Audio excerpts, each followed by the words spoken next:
One Pride MMA Rising the Champion. Sobat One Pride, saya Max Metino. Kali ini gue udah ditemenin oleh Yudi Cahyadi, ya, si juara interim champion di kelas featherweight.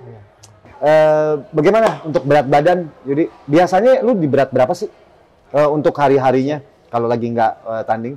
Kalau nggak tanding pernah liburan panjang waktu itu 74. 74? Tapi kalau latihan di 70 hari libur. Oh. Kalau lagi naik-naiknya masuk ke 66, 65. Ada ini nggak? Biasanya tips dari Yudi untuk menurunkan berat itu bagaimana sih? Buat teman-teman ini bisa tahu. Ya, tipsnya sih pola makannya diatur. Seperti kalau mau tidur, jangan terlalu banyak karbo. Secukupnya. Meskipun kita mau latihan juga, karbo jangan terlalu banyak. Banyakin protein. Protein ya? Karbonya sedikitnya secukupnya aja. Protein banyakin. Yudi sendiri ya, makan sehari berapa kali itu? sehari 3 kali. Sarapan, makan siang. Sama... Kadang kalau ada snack yang ya snack di jam 3 gitu. Malam makan jam 7. Oh, jam 7 ya? Ya, pagi, siang, sore snack jam 3. Oh, jam 3. Ya, tapi diatur itu snack-snacknya, jangan terlalu yang banyak lemaknya itu. Okay. Apalagi goreng-gorengan, wah dah. Oh iya ya, goreng-gorengan ya. Jauhin itu. Nah, kita ngobrol tentang dulu ya. Dulu kan waktu Yudi pernah bertarung di SBI ya, Silat Bebas Indonesia. Pada saat waktu bertarung di situ Yudi menang, dan pada saat itu sudah kepikiran belum kalau Yudi itu nanti habis dari SBI juga mau main juga di One Pride pada saat itu? Tuh. Ya, pertama emang saya di Silat Bebas Indonesia dulu. Alhamdulillah di situ lancar, bisa menang terus. Dan emang saya tujuan itu untuk bisa mengikuti MMA di One Pride. Karena gitu kan ya? di situ di Silat Road to One Pride. Oh iya. Ya, alhamdulillah bisa masuk. Waktu bisa lagi masuk. Silat Bebas itu kan sebelumnya Yudi juga ada pernah tanding MMA gitu. Ya. Ya kan, pernah kan? Betul. Terus kenapa tiba-tiba mau disilat dulu? Apakah ada arahan itu ataukah memang permintaan dari Yudi atau gimana tuh ceritanya? Ya, itu pernah disilat dulu di MMA juga ya, pernah dulu iya, di kan sebelumnya di luar. MMA di luar pernah. Iya, pernah. Terus Iya. pada saat itu Yudi sebelum masuk ke One Pride masuknya ke Silat Bebas dulu. Itu alasannya kenapa waktu itu? Karena waktu itu saya mau mengikuti di One Pride langsung agak susah juga. Audisinya agak telat-telat gitu telat kan. ya, berhalangan ya. Malah saya ikut audisi online dulu kan. Belum ada panggilan juga kan. Ya udahlah, yang ada dulu yang siap dulu. ya, yang dipanggil aja dulu silat. Ya ikuti dulu. Ternyata silat juga itu Road to One Pride. Road to One Pride, Alhamdulillah. betul. Langsung ya, juga ke masuk One Pride ya. Langsung kelirik tuh di situ. Iya, alhamdulillah. Dan Lancar ya. Dan BFC juga udah memberikan dukungan penuh bahwa petarung-petarungnya akan bermain di One Pride tuh. Udah banyak juara kan di situ. Ada Gugun lah, ada Ade, ya kan? Ya. Ini ada Yudi, terus kemarin juga hampir saja Iman Lesmana, ya luar biasa dari BFC dukungannya. Alhamdulillah. Nah, pada saat itu kan di BFC ini banyak para juara ya. Pada saat latihan tuh, apakah mereka berlatih bersamaan nih? Ada Gugun, ada Ade Permana, ada Yudi, ada Iman. Itu gimana tuh? Ya betul. Kita kalau misalkan lagi persiapan di Bandung, kebetulan kita lagi di Bandung, nggak ada giat pelatnas, kita latihan bersama di sana, bersama tim. Oke. Hanya karena kalau saya sekarang lagi di Jakarta, nggak di Bandung, saya berarti latihannya di Jakarta, pelatnas dulu gitu. Jadi untuk groundnya nanti di luar jadwal latihan. Tapi kalau misalkan kalau misalkan nggak ada pelatnas, di Bandung di camp latihan bersama tuh tim. Ya? Biasanya dengan para juara itu bisa langsung barengan atau kadang-kadang waktunya agak susah nyocokin mereka bertiga berempat itu? Langsung berbarengan dari awal sampai luar biasa. Tim yang lain juga ada di sana, yang junior ikut juga ada. Ikut juga ya, juga termasuk juara, ada Gugun, Ade, ada Yudi, ada Iman, itu juga langsung latihan bareng ya. Luar biasa loh. Itu para juara berkumpul bersama di situ. Mereka saling mengasah satu sama lain. Iya, saling mengasah. Gitu loh. Nah, gimana prosesnya nih setelah Yudi memutuskan jadi fighter MMA? Bagaimana beradaptasinya pada saat dari SBI ke MMA? Harusnya nggak ada masalah ya, karena kan memang basicnya dari MMA gitu ya. Iya. Ya, awalnya sih emang pengennya langsung kan ke One Pride, ya kan, nunggu. Jadi udah siap mentalnya. Udah siap MMA itu mau ikutan, pertama di audisi online dulu kan kemarin. Tapi ada yang lebih cepat dipanggil di silat. Oke. Akhirnya ikut silat dulu kemarin dan adaptasinya begitulah. Alhamdulillah lancar sekarang. Lancar ya. Gini deh, dari Wushu Sanda ke MMA gitu. Ya. Ada kesulitan tersendiri nggak pada saat? Oh jelas. Gimana Ada gimana? itu. Kalau Wushu Sanda kan dia lebih ke stand up fighting. Ya. Pertandingan ini tuh permainannya dia pukul tendang banting. Ya. Gak ada sikut, gak ada lutut. Yang pukul tendang banting dan udah dibanting up lagi. Nggak boleh ada serangan di bawah. Oke. Ya, begitu pukul tendang banting up lagi. Jadi nggak ada ground fighting sama sekali. Nggak ada ya? Jelas beda jauh dengan MMA. Makanya waktu itu pada saat itu dulu pernah ketemu sama Laude ya? Iya. Pernah Ya, ketemu betul. sama Laude. Nah, terus ketemu juga di MMA. Ya. Lebih mudah mana menghadapi Laude di Sanda atau di MMA gitu loh? Ternyata saya juga tidak habis pikir ya. Gitu. Kok bisa gimana? gitu? Oh ternyata lebih mudah di MMA. Iya. Gitu Iya, ya? betul. Kalau di Sanda mungkin dia lebih matang dari segi teknik sandanya, dia lebih cepat. Oke. Pukulan, tendangannya, bantingan lebih cepat. Tapi di MMA berbeda. Beda ya, beda cerita ya. Betul. Begitu udah di bawah, itu udah Yudi luar Siapa biasa. yang lebih siap di bawah di situ yang bisa mendominasi dan bisa menang. Kalau menurut Yudi sendiri ya, seberapa penting peran seorang fighter MMA menguasai ground fighting selain dia sudah menguasai stand up fighting? Seberapa penting gitu? Oh, kalau di MMA itu lebih penting sekali itu. Penting ground, sekali. Ya, ground. Berapa Ground. persen pentingnya? Kalau dikatakan kita mau angka 0 sampai 100, seberapa pentingnya itu? Dari BJJ itu mungkin di 40, 40, 30 wrestling, wrestling, 70 kan? 30 lagi stand up-nya. oh gitu. Iya. 40 di ground-nya, Ground, bantingannya 30 di wrestling-nya. Wrestling sama ground hampir-hampir mirip Mirip itu. ya. Kalau itu 40 sama 30 sendiri udah ini sendiri, udah menguasai 70 sendiri. kalau dilihat sih mungkin orang lain bisa melihat, kalau saya sendiri saya merasa kurang malahan. Kalau ya saya merasa kurang kalau masalah ground dan stand up juga, terus ingin belajar terus. Kalau saya merasa kurang, belum puas kalau jadi saya. segitu Tapi pentingnya. alhamdulillah saya udah sampai segini. Segitu Bisa. pentingnya untuk Ya, menguasai itu ya. Jadi wrestling 30, ground 40, Ya, itu 70% mungkin menurut sendiri. saya. Tapi kan tiap orang punya beda-beda ya. Beda-beda, menguasai ya. gitu. Tapi itu yang ada dalam diri Yudi rasanya seperti itu ya, Ya, 30, 30, 40 ya.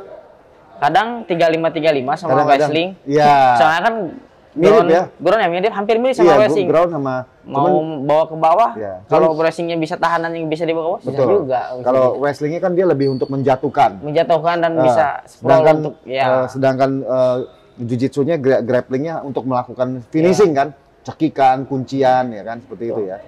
Oke. Nah, saya pengen tahu juga nih ya mengenai Yudi ya. Yudi kan namanya itu Prabu Gagak Lumayong tuh kalau saya lihat di Instagramnya ya. Terus Yudi jadikan itu sebagai nama panggung dari Yudi. Nah, apa sih maknanya? Kalau Prabu Gagak Lumayong itu mengambil dari sejarah ini Prabu Kian Santang. Sebelum Prabu Kian Santang, dia itu namanya Prabu Gagak Lumayong. Kalau salah ya mohon maaf. Oke. Dan saya hanya sebatas mengetahui di sejarah itu, ya Prabu Gagak Lumayong. Dan setelah mengalahkan pasukan Tang dari Cina, dulu kan pernah ada pasukan Tang dari Cina sini ke Pajajaran, dan dikalahkan oleh Prabu Gagak Lumayong.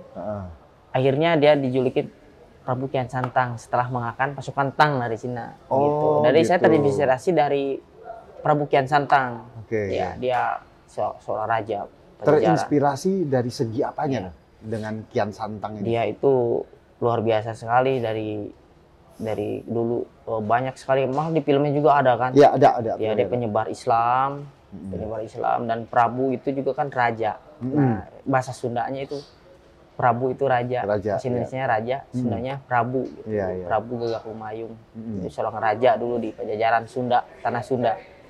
Dan dia luar biasa, sakti sekali sebenarnya, dia tuh raja ya. Kuat sekali dia, tidak mau kalah juga dia. Energik, ya itulah. Itu yang menginspirasi saya dari situ. Yudi ya di situ ya. Tapi memang luar biasa. Ya, Prabu Gagak Lumayong dia adalah seorang raja di di kerajaan Sunda ya, Pajajaran ya. Dan Yudi Cahyadi juga seorang raja di kerajaan Amin. One Pride MMA Itulah. kelas feather nanti nih Karena bisa doa nih. ya, mudah-mudahan jadi Doa doa. ya. Amin, amin. Iya ya, menjadi Mudah-mudahan yang jadi terhebat di Nusantara Amin, gitu kan. amin. Oke, nah untuk untuk secara lebih tadi kan kita ngomong ya pada saat di USU ini agak sulit ya. Iya. Pada saat bertarung dengan Laude gitu kan. Pada saat di MMA di sini Yudi malah bisa menguasai gitu. Nah, apakah artinya pada saat di sini Yudi lebih merasa nyaman dan masuk di menjadi fighter MMA dibandingkan pada saat di WUSU ataupun di silat gitu. Siap. Gimana? Untuk saat ini saya udah nyaman bermain di MMA. Udah nyaman? Iya, udah nyaman bermain di bawah, di atas. Kalau di Wushu Sanda saya paling kalau ada kesempatan untuk bisa mengalahkan Lauadila di Wushu Sanda. Senior ini ya. Saya juga kenapa tidak? Saya juga ingin mengalahkan dia di Wushu Sanda. Betul. Tapi seberapa besar kepercayaan diri pada saat berhadapan di Wushu Sanda dengan di MMA? Lebih besar mana kepercayaan dirinya? Sebenarnya tuh dua-duanya juga saya percaya bisa menang, tapi karena memang kesiapan itulah kesiapan dia di Wushu lebih baik. Iya. Tapi saya juga setiap menghadapi dia tuh percaya diri, saya ingin menang gitu kan. Tapi nyatanya kalah mungkin ya persiapannya lebih baik. Oke. Ya di Wushu Sanda dia lebih matang. Oke. Tapi kalau di MMA juga saya percaya diri, apalagi di MMA saya lebih percaya diri. Tentunya pada saat berlatih striking, terus berlatih wrestling dan berlatih ground fighting ya, jiu-jitsunya, itu kan pasti ada tim-tim di sana ya. Siap. Nah, biasa yang memberi arahan untuk strikingnya coach siapa nih? Biasanya. Untuk striking, wrestling, di sana ada Pak Agus, Pak Lili, Pak Agus Nandak ya? Dan Lili Uday. Ya, Pak Lili Uday. Dan untuk persiapan Wushu Sanda dulu ada Om Ape. Ya, Ape, teman saya Maweru, tuh, ya. Alfred Maweru ya. Persiapan PON itu. Alfred masih ya? Ya kemarin persiapan PON. Masih dia ya? Ya PON. Sekarang kalau di BFC untuk persiapan fighting stand up-nya Pak Agus, wrestling Pak Agus dan Pak Lili dan ground ada tim lainnya juga. Kalau groundnya untuk submission, kuncian jujitsunya itu berlatih dengan coach siapa jadinya sekarang? Kalau kemarin saya sempat berlatih di kalau yang di Bandung, kalau di Bandung dulu saya sempat sama Lowen, sama siapa? Di Lowen di adiknya Pak Agung juga, adiknya Pak Haji, Pak Agung. Nah kalau lagi di Bandung saya di sana. Di sana saya sama Pak Agung sama Pak Kus Heru. Gitu ya? Ya, Kus Heru di sana kalau di Bandung. Tapi sebelum di situ juga saya sama Gugun, sama Seni, sama Seni. Sebelum ke lawan di Seni Christian. Ya. Sama Seni saya berlatih juga dulu. Submissionnya bagus kan? Ya, sama Seni dulu. Sekarang ke lawan. Sana biar banyak partner juga kan. Ya, oke. Ya, kalau sekarang di sini di Jakarta ini, saya sama Coach Budi. Coach Budi. Sama saya sampai ke GB juga saya kemarin. Latihan di GB. GB mana? Gresi Barat. Ya, oke. Berlatih jadi terus menimba ilmu dimanapun ya. Dimanapun. Untuk mendapatkan hasil yang terbaik ya. Luar biasa loh. Luar biasa. Memang untuk menjadi seorang juara itu, memang kan saya pernah bilang ke orang-orang, nggak bisa hanya pada saat mau tanding, 2-3 bulan dia latihan. Ya, betul. Begitu Anda mau menjadi seorang juara, artinya Anda harus berlatih seumur hidup kalian. Ya, seumur hidup. Jadi totalitas nyebur. Betul. Bukan hanya dia jago striking, saya latih striking untuk antisipasi, atau dia jago ground fighting, saya latih antisipasi 3 bulan untuk menghadapi ground fighting. Itu nggak akan jadi juara. Ya. Tapi dengan gaya Yudi seperti ini, tentunya ini sangat berbahaya sekali buat lawan. Karena Yudi langsung totalitas berlatih terus gitu. Iya. Luar biasa. Haus akan latihan. Betul, haus akan latihan. Prestasi juga. Nah, ini menjelang SEA Games nih. Lu tetap ambil title fight nih. Ya. Gimana pertimbangannya sih? Ya, kalau pertimbangannya kan kalau pelatnas kan pertandingan SEA Games-nya bulan Mei. Ya? Kalau Februari, Januari itu atau Desember kemarin, tarik lagi belakang itu lebih aman. Ya Februari ini udah mungkin mepet ya? Mepet lah. Okay. Udah nggak apa-apa kalau Februari udah gitu kan. Kalau di luar SEA Games. Nanti Februari Maret udah fokus ke. Udah fokus lagi ya. Kalau Februari masih aman lah. Bokator ya? Ke Bokator ya. Pelatnas. Oke, pelatnas Bokator. Februari masih aman. Oke. Nah, tentunya Yudi ini bisa nyampe ke posisi ini sekarang ini dengan semua prestasi ini kan pasti ada support system di belakang Yudi ya, yang luar biasa nih. Ini siapa aja nih support sistemnya dan apa aja sih yang sudah mereka berikan kepada Yudi gitu loh? Oh, sudah jelas sekali kalau yang support sistemnya itu ketua kita, Pak Haji Edwin Senjaya. Oh iya. Ya, brother saya juga itu. Bapak para atletnya BFC itu. Iya, iya. Udah anggap bapak aja itu. Bapak BFC panutan ya? Bukannya itu, Iya, Pak iya. Haji Edwin Senjaya dan para pelatih, Luar semua biasa. jajarannya luar biasa sekali. Solid sekali tim BFC ini. Dukungannya ya. Ya, alhamdulillah dukungan.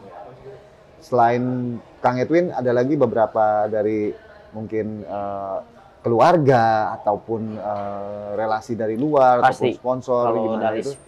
itu juga keluarga juga kedua orang tua saya yang selalu Iya. mendoakan, yang mensupport anak-anak dan istri saya juga selalu mensupport saya Oh, luar sampai ke biasa. sini. Alhamdulillah Itu support mereka system semua yang saudara paling penting ya. mendukung. Semua keluarga mendukung saya untuk bisa sampai sini. Alhamdulillah. Luar biasa. Dan saudara teman-teman. Ya. Alhamdulillah, alhamdulillah. Nah, kalau untuk persaingan di kelas feeder nih, Siap. ya, yang Yudi lihat peta kekuatannya, siapa nih yang menurut Yudi menjadi salah satu yang bakal nanti menjadi termasuk salah satu ancaman untuk di kelas feeder ini? Yang Yudi lirik lah, gitu loh, nama-namanya. Ancaman menurut saya nggak ada ancaman juga sih. Belum ada ancaman? Kalau saya melihat itu nggak ancaman sih, cuman itu kayak partner gitu di arena Partner. saya untuk bersaing untuk mendapatkan sabuk champion. Oh, Iya. kalau untuk di kelas feedernya sendiri nih, di papan atasnya, apa belum terlihat nih, oh ya ini bahaya nih, harus saya antisipasi? Ya mungkin kalau yang dilihat orang-orang ya seperti yang sudah memegang sabuk, paling yang udah Iya. jelas kan, Iya, sudah iya. pernah memegang sabuk itu pasti bagus kan. Tapi belum tentu juga kalau udah di arena kan. Ya, Seperti Hafid juga kan, ya. tiba-tiba gitu. Jadi Laude juga di ini nggak Ya, tahu ya. guys. Siapa yang nggak ada yang tahu lah kalau di arena ya. Kalau yang bagus ya umumnya seperti itulah. Oke, yang oke. dilihat. Untuk ini, waktu Ephraim Ginting batal, tuh, apa yang dirasakan Yudi waktu itu? Karena saya lihat Yudi lagi semangat-semangatnya nih. Iya, yang Nah. saya rasakan itu sangat kecewa sekali. Saya udah persiapan itu bulan. Kalau pas sama Ibrahim itu Desember ya. Iya, ya. Desember itu Iya. udah siap sekali kan. Udah siap. Parah, batal lagi. Saya sih ya itulah yang saya kecewa sekali. Saya orang lain tuh udah siap-siap kan untuk mempersiapkan pertandingan itu. Dan dia nggak siap, ya itulah yang. Oke. Luar biasa. Oke. Siap, Bro. Jadi Terima kasih. sampai ketemu lagi nanti. Oke, kepada Sobat One Pride ya.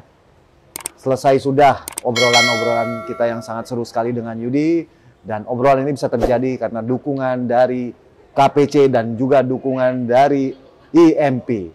Oke. Terima kasih kepada Sobat One Pride. One Pride untuk Indonesia. Oke.